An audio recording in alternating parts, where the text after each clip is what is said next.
Shambhu Dayal inter college Ghaziabad में अनुसूचित जाति शिक्षक वेलफेयर एसोसिएशन उत्तर प्रदेश द्वारा मेधावी विद्यार्थी एवं छात्राओं व नवनियुक्त प्रधानाचार्य व शिक्षक सम्मान समारोह का आयोजन किया गया। कार्यक्रम में मुख्य अतिथि श्री राजेश श्रीवास, जिला विद्यालय निरीक्षक गाजियाबाद एवं विशिष्ट अतिथि में प्रेमचंद, आशीष कुमार पांडे, डॉक्टर बबलू सिंह, श्रीमती मंजू गौतम, श्री नरेंद्र कुमार बिल्लू, श्री विजेंद्र भारतीय, श्री विनोद कुमार जाटव, श्री रविकरण गौतम, श्री संतोष कुमार, डॉक्टर सुनील कुमार, अजय पाल भारती, श्रीमती पूनम बौद्ध, श्री डी के भास्कर, रमेश चंद बौद्ध, रामकिशोर जाटव एवं उमेश सिंह गौतम आदि गणमान्य व्यक्ति इसमें उपस्थित रहे, जिसमें मुख्य अतिथि जिला विद्यालय निरीक्षक महोदय एवं विशिष्ट अतिथि सह जिला विद्यालय निरीक्षक महोदय द्वारा शिक्षा के महत्व को समझाते हुए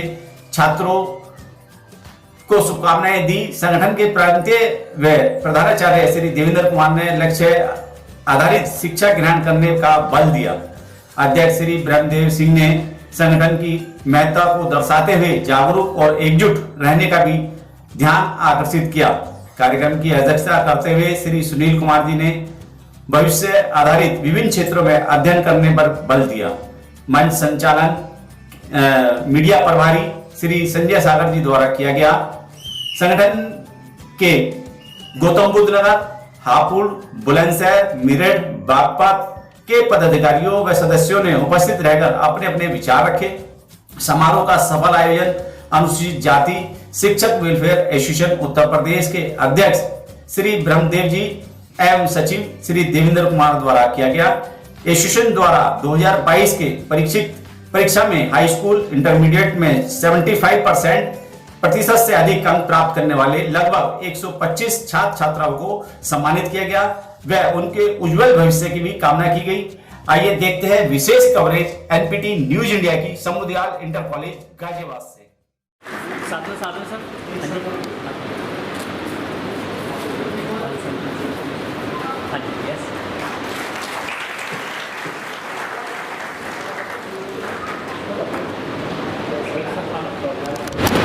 धन्यवाद संजय जी, आप एक बहुत ही बड़े सम्मान से चालू कर रहे हैं। मैं आज इस काला संबोधन सभागार में उपस्थित सभी अतिथि और सभी मेधावी छात्रों के गार्जियंस, प्रधानाचार्य, शिक्षक सभी का हार्दिक स्वागत करता हूँ। जैसा कि अभी संजय जी ने बता भी दिया है आप सभी को कि विद्यालय का वर्तमान में प्रधानाचार्य का कार्यभार नहीं देख रहा हूँ, साथ ही एक जो जिम्मेवारी है संगठन की उसमें महासचिव की भी जिम्मेवारी देख रहा हूँ। और चूंकि वो थोड़ा परिचय दे रहे हैं, मैं अपने मूल्य मिठू खोली बन जाता हूँ। मैं स्काउट एंड गाइड में डिस्ट्रिक्ट चीफ कमिश्नर या जिला मुख्य आयुक्त का भी जिम्मेवारी है, उसे भी देख रहा हूँ। साथ ही प्रधानाचार्य परिषद में प्रांतीय उपाध्यक्ष की भूमिका भी निभाई जा रही है। और खासतौर पर बच्चों के लिए मैं कुछ लेखन का कार्य भी कर लेता हूँ, जो संजय जी ने नहीं बताया शायद समय अभाव के कारण कि मेरी एक बुक कहानी की और एक कविताओं की अमेजन है, तो एक ये भी शौक के तौर पर है। ये कुछ जिम्मेवारियां मैं निभाते हुए अपनी बात करता हूँ। आज कार्यक्रम को शुरू करने से पहले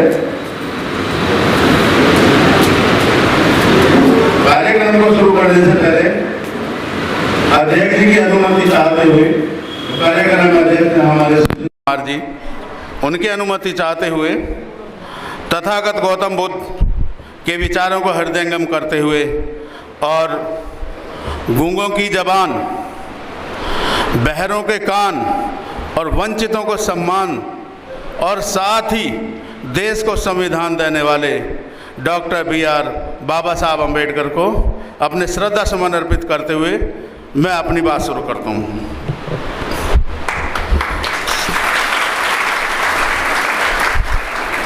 साथियों, 2020 में हमने यही एक प्रोग्राम मेधावी विद्यार्थी सम्मान समारोह सेठ मुगनलाल इंटर कॉलेज में किया था। उसी कड़ी में आज ये दोबारा हो रहा है।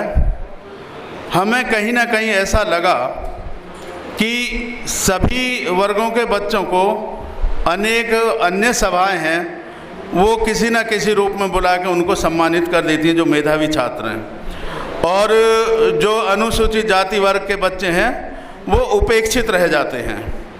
जबकि मेहनत उनकी कम नहीं है, किसी भी प्रकार से कमी नहीं है, लेकिन एक वो खालीपन जो है, वो प्रोत्साहन, उसकी एक कमी झलकती थी। क्योंकि और सामाजिक संगठनों को भी आना चाहिए था, और हम तो शिक्षा से जुड़े हुए हैं। हमने उस कमी को दूर करने के लिए ये एक प्रयास किया कि जो एससी वर्ग के बच्चे हैं हम उनको उचित प्रोत्साहन दे सकें, जिससे कि वो आगे बढ़कर और अधिक मेहनत के साथ कार्य कर सकें। संगठन की जहाँ तक बात है, आज 14 साल हो चुके हैं संगठन को चलते हुए, बहुत सारे कार्य किए, और जिसमें संगठन के बारे में मैं ही कहूँगा, जो साथी हैं, बहुत सारी समस्याएं हैं। हमारे मुख्य अतिथि जी DI साहब बैठे हुए हैं, उनको भी मैं नज़र में डलवाना चाहूँगा कि शिक्षकों, अनुसूचित जाति शिक्षक वेलफेयर एसोसिएशन है, कितने शिक्षकों के साथ हमारे जो शिक्षक हैं, अभी एक स्कूल का मैं मुद्दा आपके सामने रखवाऊँ। उन्होंने प्रमोशन मांगा, प्रमोशन तो मिला नहीं, सस्पेंशन और मिल गया। अब उसके बीच में जो प्रक्रियाएं चली, संगठन गया, लड़ रहा है, सर से भी संपर्क में है। बागपत में एक हैं, जैसे ही उनका नंबर आया प्रिंसिपलशिप के लिए, उन पे कितने सारे एलिगेशन लगा दिए, और उन एलिगेशन के आधार पर उनको उससे वंचित करके, और उससे जो जूनियर थे उनको चार्ज दे दिया गया। गौतम बुद्ध नगर में, हमारे विलासपुर में हमारे साथी श्री मुकुट सिंह जी, उनके उसमें एक प्रक्रिया में अनियमितता मैनेजमेंट के द्वारा करी गई और उनको सस्पेंड कर दिया गया। ऐसे न जाने कितने ही केस हैं। साथियों, एक बात ध्यान रखने की है, मैं उसका कोई महिमा मंडन नहीं करता, लेकिन हम उससे क्या सीख मिलते, मैं ये कहता हूँ, आपने सबने रामायण देखी और सुनी है, इसमें तो कोई शक है ही नहीं, गाए बगाए सुनी भी है और देखी भी है। रामायण का एक कैरेक्टर था विभीषण, और वैसे तो वो घृणा का पात्र है, हमें कोई विभीषण से ज़्यादा नहीं, लेकिन उनकी एक बात से शिक्षा लेनी चाहिए कि जब राम रावण को मार नहीं पा रहा था तो कैसे मारे, वो रावण को कैसे मारा गया। विभीषण ने कहा जो वार करना है उसकी नाभि में करिए, क्योंकि उसकी नाभि में अमृत कुंड है, जब तक वो रहेगा वो जिंदा रहेगा। हम ये नहीं कहते उसमें क्या हुआ क्या नहीं। एक सलाह, ध्यान देना, एक सलाह ने उस सारे युद्ध का माहौल बदल दिया, और जो अजय था उसको वहां पे मृत्यु प्राप्त हुई। बस यही एक सलाह की आपको आवश्यकता है कि जब आप कहीं लड़ रहे हैं किसी भी उसमें, तो आप सलाह ले लीजिए। यदि आप नहीं जानते तो संगठन है आपकी मदद के लिए, और आप संगठन से सलाह मशवरा करिए। जो आपका लेखन हो, पत्र देने से पहले हम बार बार कहते रहे हैं, आप जो भी पत्र दें उसे 10 बार पढ़ें। कहीं किसी अधिकारी को, प्रिंसिपल को, मैनेजर को, DIS को, JD को, किसी को भी दें, उसे 10 बार पढ़ें, और 10 बार पढ़ने के बाद में 1-2 जो एक्सपर्ट हैं उनसे पढ़वाएं। ऐसा नहीं हो कि ये एजुकेशनल डॉक्यूमेंट जो है ये आपके विरुद्ध हो जाए, तो इसमें सावधानी बरतें। उसके साथ साथ जो लड़ाई लड़नी है या जिसे हम बताते रहे हैं, वो लड़ाई आपकी ज्ञान के आधार पर होनी चाहिए। कोई बहुत बड़ी बात नहीं है। शिक्षक और प्रधानाचार्य साथी अपने घर पर एजुकेशन कोड रखें, संबंधित शासनादेश रखें, और उनके प्रकाश में अपने पत्राचार करें और कार्रवाई करें। ये हम अपील करते हैं, और यदि वहाँ से कोई बात होती है तो उसके बाद में संगठन तो है ही आपके हर वक्त तत्पर है। अब इससे आगे जो बात आती है छात्रों के लिए, बच्चों, आप वाकई में प्रशंसा के पात्र हैं और इसलिए ज़्यादा प्रशंसा के पात्र हैं कि आपने जिस लेवल को छुआ है, हम यहाँ बैठ खड़े होकर हम कह सकते हैं वहाँ तक कभी नहीं पहुँचे। परिस्थितियाँ चाहे जो भी रही हों, आपको उन सब परिस्थितियों से लड़के आप यहाँ तक पहुँचे हैं और आप एक मेधावी छात्र बने, एक मेधावी अधिकारी बने, लेकिन उसके साथ साथ मैं ये कहता हूँ कि आप एक अच्छे नागरिक जरूर बने रहें। जो आप में नागरिकता का गुण है उसे ना खोएं। मान्यवर कांशीराम जी ने एक नारा दिया था, उस नारे को अपने जीवन में जरूर लागू करना। पे बैक टू सोसाइटी। जो आपको लाभ मिले, ये जहाँ से मिले, उसको आपको जब आप लाभ देने की स्थिति में हो जाएं तो आपको वापस जरूर करना चाहिए। समाज का कर्ज है हम सबके ऊपर, आपके ऊपर भी है, हम सबके ऊपर समाज का कर्ज है। और जब आप कर्ज उतारने की स्थिति में हो तो उसे जरूर उतारना, जैसे भी आप उतार सकें, तन मन धन ज्ञान गुण जिससे भी उतार सकें उसे जरूर उतारना। इसके साथ ही अभी मैं एक वाक्य थोड़ा सा बोलूँगा, हमारे मीडिया के साथी हैं। एक मीडिया से मेरे पास फ़ोन आया अभी, मंच को भी मैं उसमें चाहूँगा। तो उन्होंने मुझसे कहा कि सर शिक्षक दिवस पे कि सर आपके आदर्श कौन है, आप बता दीजिए, हम आपकी बाइट छापना चाहते हैं। तो मैंने कहा हमारे आदर्श, हमारे तो एक ही आदर्श हैं, बाबा साहब डॉक्टर B.R. अम्बेडकर। उन्होंने कहा नहीं सर, जैसे उन्होंने एक दो नाम बताए, मैं कहा नहीं वो नहीं, हमारे आदर्श तो डॉक्टर भीमराव अंबेडकर जी हैं। क्या आपको उनकी कौन सी बात अच्छी लगती है? कौन सी बात? हमको नहीं, पूरी दुनिया को अच्छी लगती है कि जो संघर्ष का जज्बा बाबा साहब ने दिया है ना, वो ऐसा जज्बा किसी में नहीं है। और साथियों, प्यारे बच्चों, बाबा साहब आज संघर्ष का रूप हैं। उनसे यदि शिक्षा लेनी है, आप नाटक देख रहे होंगे, नहीं देख रहे, वैसे तो वो स्क्रीन प्ले है, फिर भी आप उसे देखिए। और आप उसे देख के जो एक महानायक के नाम से आ रहा है, उसमें NTV पे आप देखेंगे कि परिस्थितियां जब बिल्कुल प्रतिकूल थीं, तब भी उन्होंने संघर्ष का जज्बा नहीं छोड़ा। यदि आप संघर्ष के जज्बे को बनाए रखते हैं तो परिस्थितियां किसी भी पल बदल सकती हैं और आपको जीत मिल सकती है, लेकिन आपका संघर्ष का जज्बा बिल्कुल बना रहना चाहिए।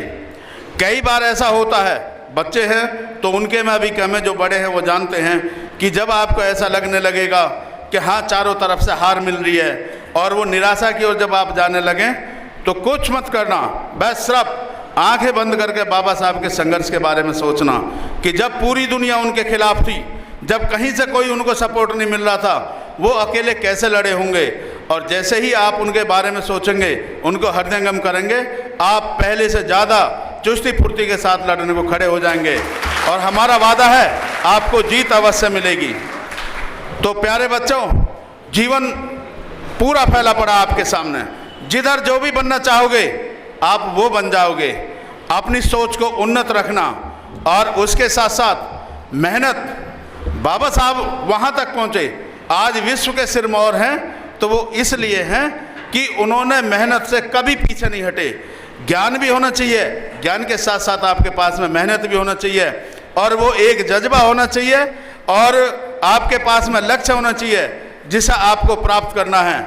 मेरी शुभकामनाएं हैं कि आप सब अपने लक्ष्य को अवश्य प्राप्त करोगे। ऐसा कोई भी लक्ष्य नहीं है, कोई भी। आप एक बात सोचे, कल दो बड़ी महान हस्तियों का जन्मदिन था। एक तो रियली महान है ही, E.V. पेरियार साहब का जन्मदिन था और दूसरे हमारे नरेंद्र मोदी जी जो प्रधानमंत्री जी हैं, उनका भी जन्मदिन था। नरेंद्र मोदी जी से एक बात आप सीख सकते हैं, जो मैं भी उनके जिस बात में मैं सम्मान करता हूं, कि चाय बेचने वाला देश का प्रधानमंत्री बन जाए, ये अनायास नहीं हुआ। ये एक उस दिशा का और उनकी लगातार की जाने वाली मेहनत का परिणाम है। वो बन सकते हैं, आप क्यों नहीं बन सकते? ऐसा कौन सा लक्ष्य है जिसे आप प्राप्त नहीं कर सकते? आपको सतत प्रयास करते रहना है और आपको प्रयास तब तक करते रहना है जब तक कि आपको सफलता नहीं मिल जाए। आपको अपना 100% देना है। ड्राइंग रूम में हमेशा आपके सामने रहनी चाहिए, जिसे देख के आप स्वयं से भी प्रेरित होते रहें।